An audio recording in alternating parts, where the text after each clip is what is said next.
For the longest time, I thought I had it all.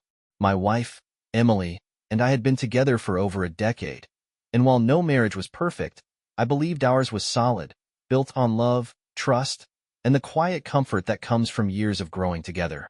She was my best friend, my partner in everything. We had our ups and downs like any couple, but I never doubted that, in the end, we were always on the same side. We met in our late 20s when we were both still trying to figure out our lives. I was working long hours, trying to build my business from the ground up, and she was finishing her graduate degree. She had this way of making everything feel lighter, easier. She'd always tell me that life was too short to stress over every little thing. It was one of the things I loved most about her. The way she could take my hand, smile, and suddenly, the weight of the world seemed a little less crushing. We built a life together, slowly and deliberately. I worked hard, pushing my business to success while she pursued her career in marketing. We bought our first home 5 years into the marriage, a cozy 2-story house in a quiet neighborhood. It wasn't extravagant, but it was ours. It was the place we talked about raising children, the place where we spent lazy Sundays curled up on the couch, the place that was supposed to hold all our memories, good and bad, until we were old and gray. I never imagined Emily would betray me. If you had asked me a year ago, I would have told you she was the last person in the world who would cheat. She was kind, affectionate, and always made me feel like I was enough. Even when work kept me busy, even when stress made me distant, she never made me feel like our love was at risk. I didn't see the cracks forming beneath the surface, the subtle shifts in her behavior, the distance growing between us. Or maybe I did, and I ignored them because I couldn't fathom a world where Emily was anything but loyal to me. We had a good life. We had a routine. Every morning, I would wake up before her, make coffee, and bring her a cup in bed. It was our little ritual, something I never skipped, no matter how tired or busy I was. She would smile, kiss me, and tell me I was too good to her. I believed her. Looking back, I can see the warning signs now. The moments I brushed aside because I trusted her, because I was too busy to notice, or maybe because I just didn't want to believe that my wife, the woman I had built a life with, was capable of betraying me. But hindsight is a cruel thing, revealing the truth only when it's too late to change anything. At that point, I had no idea my world was about to shatter. If I had been paying attention, I would have noticed that things started to change about a year before everything fell apart. The differences were small at first, so subtle that they were easy to dismiss. Emily had always been affectionate, always the one to reach for my hand first, to curl up against me on the couch after a long day. But slowly that changed. It wasn't immediate, and it wasn't dramatic. At first, she was just a little more tired in the evenings. She would brush off my attempts to pull her close, saying she had a headache or that she was exhausted from work. I understood. She had recently been promoted, and with that came longer hours, more stress. I didn't question it. If anything, I encouraged her to take time for herself. Then there were the late nights. She started coming home later than usual, always with a reasonable excuse. The team needed me to stay, she'd say. We had a last-minute meeting. Or sometimes, I grabbed drinks with a few coworkers, nothing big. And I believed her. Why wouldn't I? She had never given me a reason not to. She also started paying more attention to her appearance. Not in a way that was completely out of character, but it was noticeable. She had always been effortlessly beautiful, the kind of woman who could throw on a hoodie and jeans and still turn heads. But now, she was buying new clothes, spending extra time doing her makeup before leaving the house, making sure every detail was perfect. I chalked it up to her new role at work. She wanted to look professional, to make a good impression. And then there was her phone. Emily had never been secretive about her phone before. It would sit on the nightstand, unlocked, messages popping up without a second thought. If she was in another room and got a notification, she would ask me to check it for her. But now, she kept it on her at all times. When she was home, it was always face down, on silent. If I walked into the room while she was texting, she would subtly tilt the screen away. Again, I ignored it. People get more private as they get older, I told myself. It didn't have to mean anything. It wasn't until she stopped trying with me altogether that I started to feel something was truly wrong. The late nights became more frequent. The distance between us stretched until it felt like I was living with a stranger. Our conversations became surface level, routine. How was your day? Fine. Anything new at work? Not really. I love you. You too. I told myself it was just a rough patch. All couples go through them. But deep down, a seed of doubt had started to take root. I tried to talk to her about it once, asked her if something was wrong, if she was unhappy. She had laughed, kissed my cheek, and said I was overthinking things. I'm just tired, babe. Work has been crazy. I nodded, told her I understood, but something about her words didn't sit right with me. Because the Emily I knew, the woman I had loved for over a decade, had never been good at lying. I didn't know it then, but the life I thought I had, the love I believed in, had already started slipping through my fingers. Looking back, I think Emily had already made her decision long before she ever said the words out loud. People don't just wake up one morning and decide to throw away everything they've built. It happens slowly, over time, in a series of moments so small that you don't notice them until they've already passed. I was too busy to see it happening. Work had become more demanding, and I was putting in longer hours, convinced that I was doing it for us, for our future. I told myself that once things settled down, we would go on that trip we always talked about. We would find our way back to each other. I didn't realize that I was the only one still fighting for something she had already let go of. She was careful. She didn't pick fights, didn't act distant in a way that was obvious. Instead, she became indifferent. If I told her about my day, she would nod, smile at the right moments, but her eyes were somewhere else. When I touched her, she didn't pull away, but she didn't lean in either. It was as if she was just waiting. For what? I didn't know at the time. Then came the nights when she started sleeping on the far edge of the bed, barely close enough to touch. The way she would roll away when I reached for her, always just out of reach. She used to drape herself over me in her sleep, her breath warm against my neck. Now, she may as well have been on the other side of the world. I tried to hold on. I planned date nights, surprised her with little gifts, did all the things that used to make her smile. She appreciated them in a distant, polite way, like I was a friend doing her a favor rather than her husband trying to remind her of what we had. I told myself it was just stress, that it was just a phase. And then, one night, I caught her staring at her phone, a small smile playing on her lips. It was the kind of smile I hadn't seen in a long time, a smile that wasn't for me. When she noticed me watching, she quickly turned the screen off and set the phone aside. Just a funny text from a coworker, she said. I nodded, forced a smile, pretended I didn't feel something in my chest crack. I wanted to trust her. I wanted to believe that I was imagining things, that I was just being paranoid. But the truth was, I could feel it in my bones. Something was wrong, and I was about to find out just how deep the betrayal went. The night I finally saw the truth was a night like any other. There was no dramatic revelation, no screaming confrontation, just a quiet moment that shattered everything I thought I knew. Emily had been staying late at work more often, always with some excuse that I never questioned. I wanted to be the kind of husband who trusted his wife. I didn't want to be the paranoid, insecure man who checked up on her every move. But something in my gut had been gnawing at me for weeks, whispering that things weren't as innocent as she made them seem.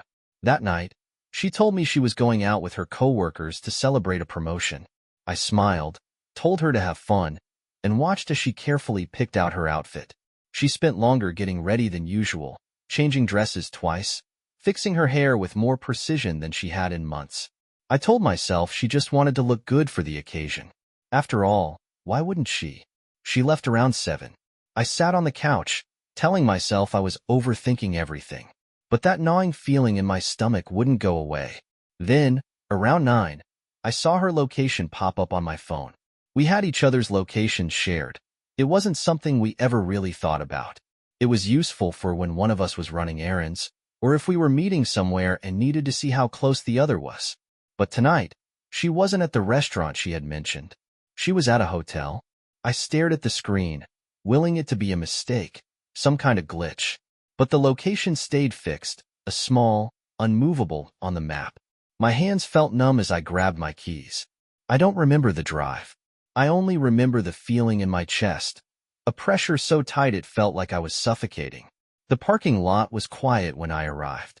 I sat there for a long time, staring at the entrance, waiting for a sign that I was wrong, that she would step out of the hotel with her coworkers, laughing, proving me to be the fool for doubting her. But she didn't. What I saw instead was worse than I ever could have imagined. Through the glass doors of the hotel, I saw her. And she wasn't alone. She was standing with a man, tall, well-dressed, confident. I didn't recognize him, but I didn't have to.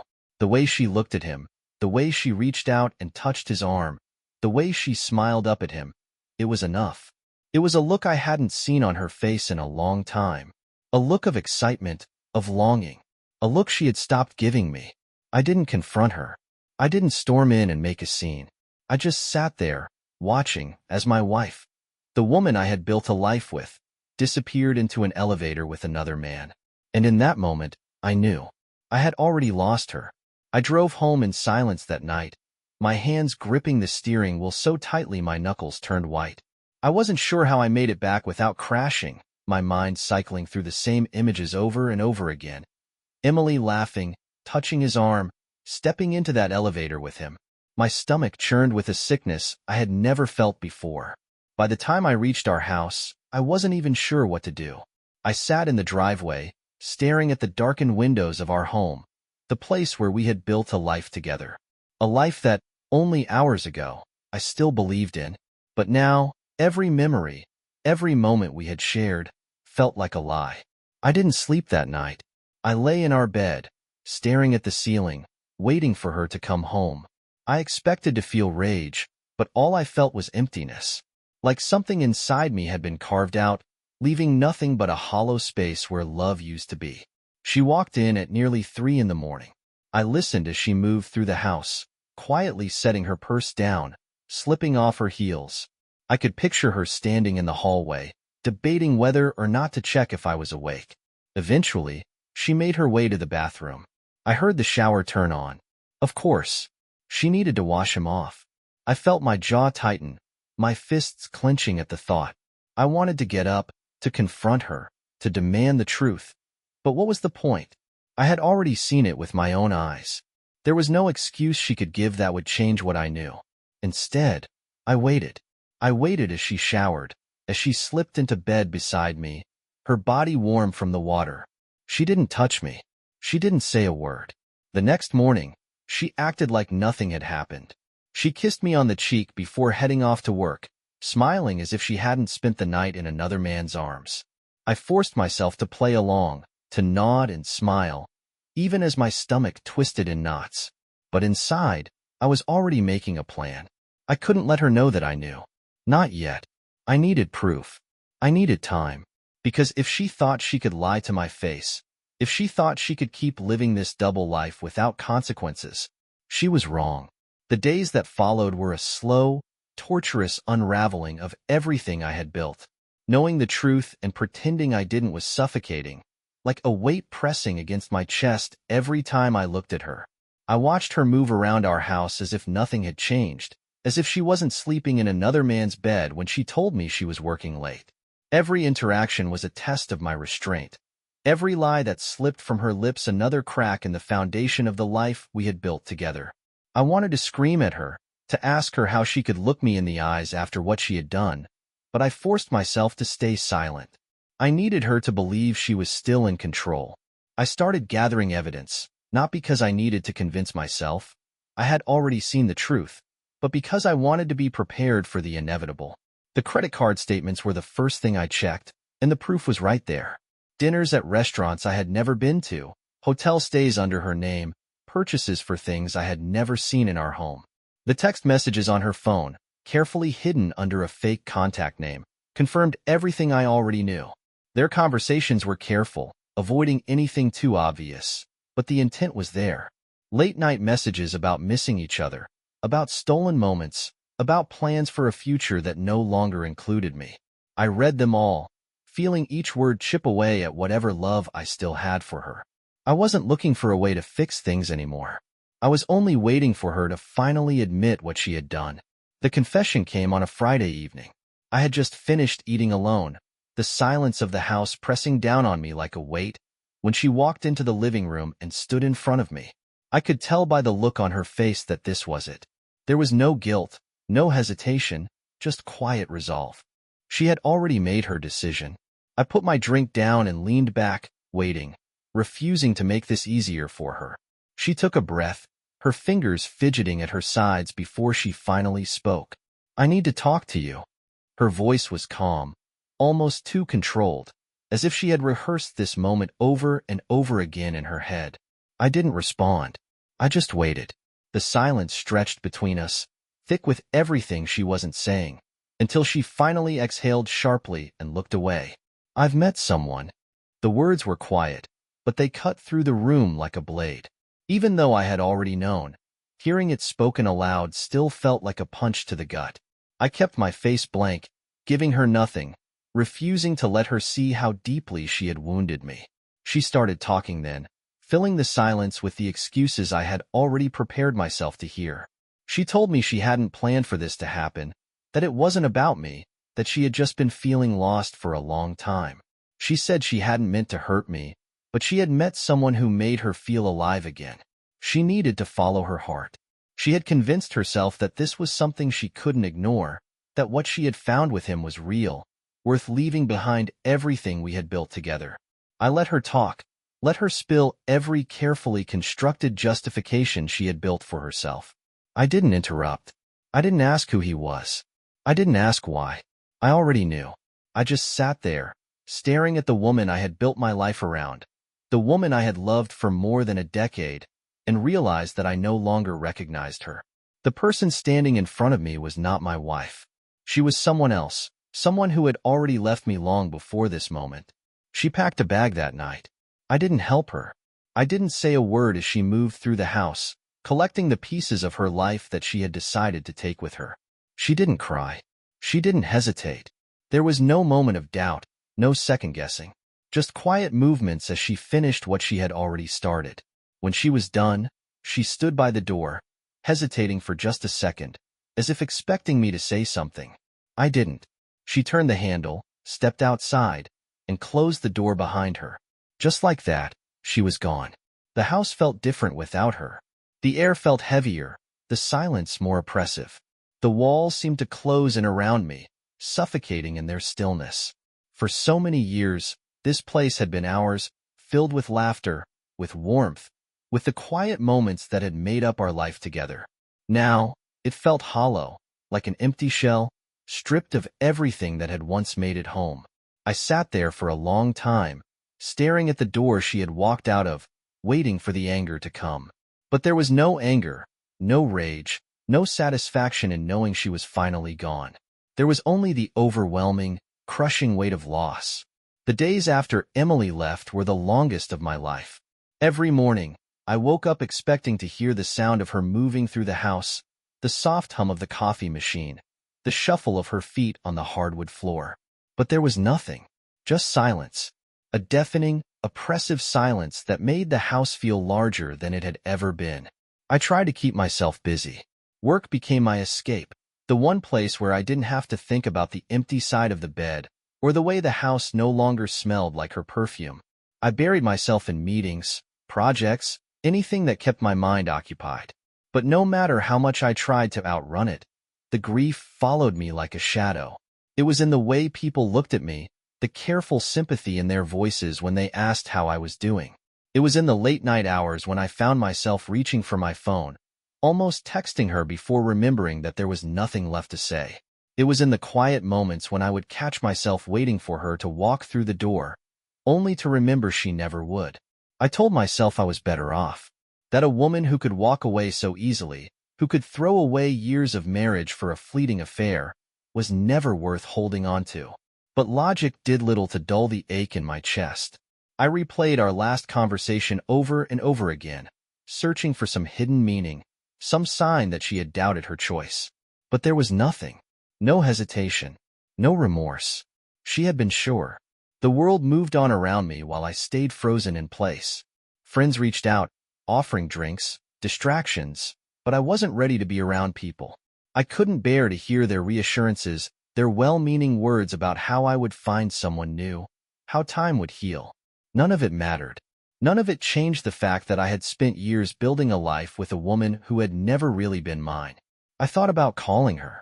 Not to beg, not to try and fix anything, but to hear her voice one last time, to ask the questions that haunted me in the quiet hours of the night. Had she ever loved me, truly? Or had she been waiting for an excuse to leave? Had I missed the signs all along, too blind, too trusting to see that she had been pulling away long before she ever met him? But I knew I wouldn't get the answers I wanted. She had made her choice. Now, I had to live with it. One evening, I finally forced myself to clean out the house. I went through our bedroom, gathering her things into boxes, every piece of clothing, every forgotten trinket another reminder of the life we had shared. I didn't know what to do with them. Throwing them away felt too final, too much like an admission of defeat. But keeping them felt worse, like clinging to something that no longer existed. In the end, I left them by the door, undecided, unwilling to let go but unable to hold on. I stood in the middle of the living room, looking at the space we had once filled together, and felt a hollowness settle deep inside me. It wasn't just her I had lost. It was the future we had planned. The years we were supposed to grow old together, the quiet moments of love and laughter that I had believed would last forever. It was all gone, as if it had never been real to begin with. And for the first time since she left, I allowed myself to break. Let me know when you're ready for part 8. This is where her new life starts to fall apart, and she tries to come back. Time moved forward, dragging me with it, whether I wanted to go or not. The first few weeks after Emily left felt like wading through thick, unrelenting fog. The house was no longer a home, just a hollow shell filled with echoes of a life that had ceased to exist. I went through the motions, keeping myself busy with work, forcing myself to eat, to sleep, to pretend that I wasn't drowning in the wreckage she had left behind. But the truth was, I had lost something that I could never get back. The belief that love, once given, was safe. That trust, once built, could never be shattered. Then, something shifted. It wasn't an overnight transformation, but little by little, the weight in my chest became less suffocating. I started sleeping without waking up in a panic, my mind no longer expecting the familiar warmth of her beside me. I stopped checking my phone, stopped looking at old pictures, stopped torturing myself with memories of what we had been. I began to accept that Emily was gone, that she had chosen another path, one that no longer included me. And for the first time, I felt something close to peace. And then, just as I was beginning to rebuild, she came back. It started with a message, a simple, almost hesitant text that I wasn't expecting. "Hey, how are you?" 3 meaningless words from a woman who had burned my world to the ground. I stared at my phone, feeling nothing but cold detachment. I didn't respond. She tried again a few days later. "I've been thinking about you."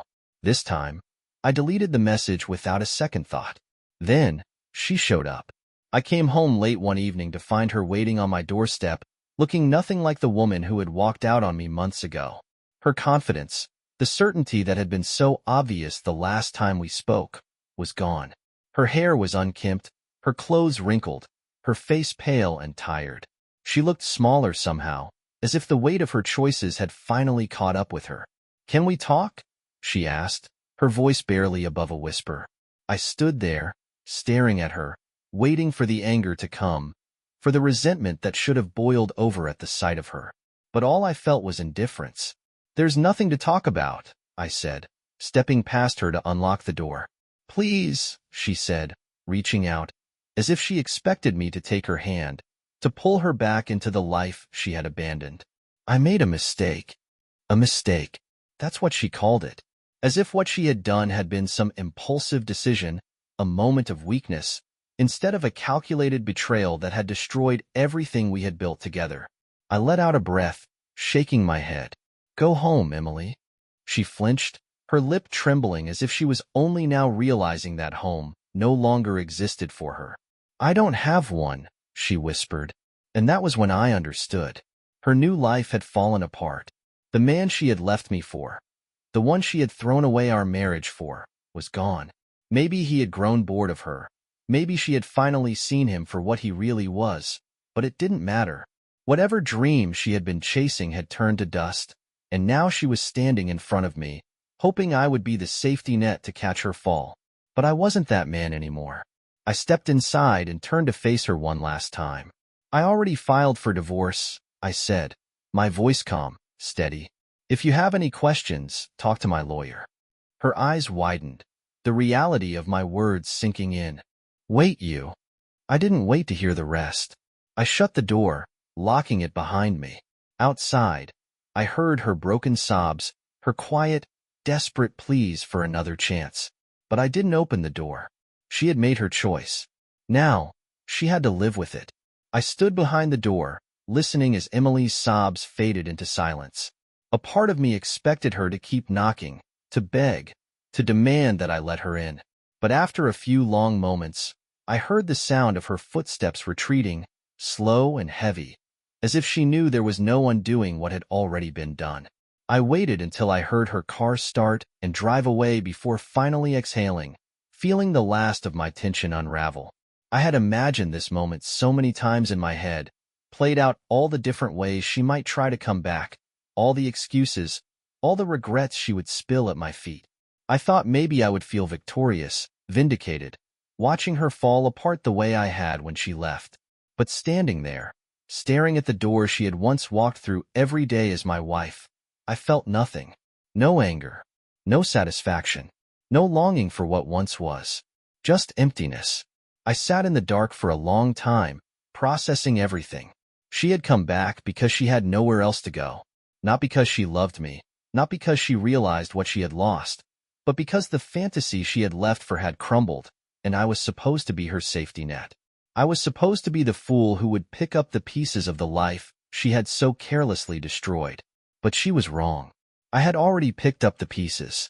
I had already started to move on. The next morning, I called my lawyer and pushed forward with finalizing the divorce. There was nothing left to discuss, nothing to salvage. Emily had made her choice months ago, and all I was doing now was making it permanent. I instructed my lawyer to handle all communication with her. I didn't want to hear from her again. She tried anyway.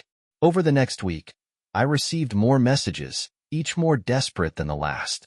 At first, she kept it light, as if we could just talk like old times, pretending nothing had happened. When I ignored her, the messages became more frantic. She missed me. She had made a mistake. She didn't realize what she had until it was gone. She was willing to do anything to fix things. Then, she showed up again. It was late, almost midnight, when I heard the knocking. I didn't even have to check the peephole to know it was her. She knocked again, louder this time, and I heard her voice, pleading, "Please, just open the door. Just talk to me." I didn't move. She banged her fist against the wood. "You can't just pretend like we didn't have a life together. You can't just erase me." Erase her. As if she hadn't already erased herself the moment she stepped into that hotel with him.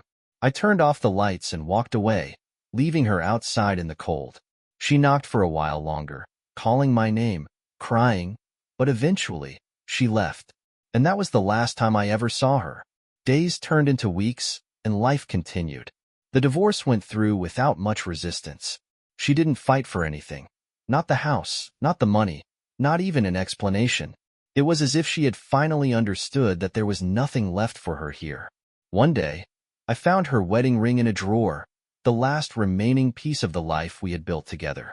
I held it for a moment, feeling its weight in my palm, then walked outside and tossed it into the river behind my house. I didn't watch it sink. I didn't need to. I had already let her go. With the divorce finalized and Emily gone for good, life took on a strange new rhythm. The house felt different, less like a reminder of what I had lost and more like a blank slate, waiting to be filled with something new. The absence of her presence, once suffocating, became a quiet relief. The bed no longer felt too big, the silence no longer oppressive. I had spent so much time dreading the loneliness, but now, I realized there was something peaceful about having space to breathe. For the first time in a long time, I focused entirely on myself. I poured my energy into work, taking on new projects that challenged me, pushing myself in ways I hadn't before. I reconnected with friends I had neglected during my marriage, going out more, laughing more, remembering what it felt like to be my own person outside of being a husband. I started going to the gym regularly, not to impress anyone, but because I wanted to feel strong again, not just physically, but mentally. Every mile I ran, every weight I lifted, felt like another piece of myself coming back together. The memories of Emily faded slowly. At first, they were everywhere, woven into the fabric of my daily life. The scent of her perfume lingering in the closet, the faint outline of her favorite coffee mug on the kitchen counter, the way I still instinctively reached for my phone to text her something funny before catching myself. But as time passed, those habits disappeared, replaced by new ones. The coffee mug was thrown out. Her scent was washed away. The urge to text her was gone. She tried to reach out one last time, months after the divorce had been finalized. A single email, long and rambling, filled with apologies and regrets. She admitted that leaving had been the worst mistake of her life, that the man she had chosen over me had turned out to be nothing like she thought he was, that she had been foolish, selfish, blinded by something fleeting and meaningless. She told me she understood now what she had thrown away, and that if I ever wanted to talk, she would always be waiting. I didn't reply. I didn't even finish reading it. I deleted it, emptied the trash folder, and went about my day. There was nothing left to say. No anger, no sadness, no resentment. Just the quiet, simple truth. I had moved on. Life, as I knew it, ended the night I caught Emily walking into that hotel. But what I didn't realize then was that it was also the night my new life began.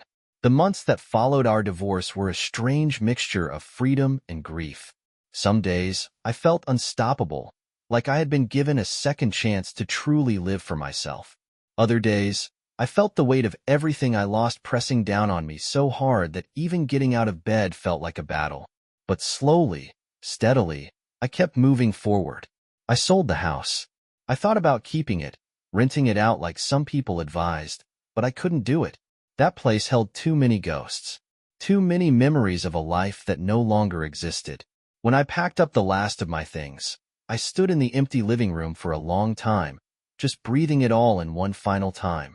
Then, I walked out and never looked back. I moved into a new apartment downtown. It wasn't huge, but it was mine. Every piece of furniture, every framed photo, every little thing in that space belonged to me and no one else. For the first time in a long time, I wasn't living in the shadow of what once was. I was building something new. Emily reached out a few more times after that night on my doorstep. A few desperate texts, a long-winded email filled with apologies, regret, and vague promises of change. But I never responded. There was nothing left to say. I had already mourned the woman I thought she was. Whoever she had become wasn't my concern anymore. Eventually, the messages stopped.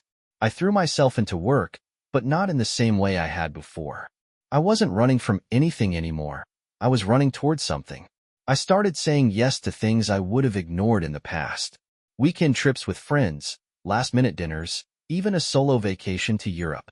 I had spent so many years building a life around someone else.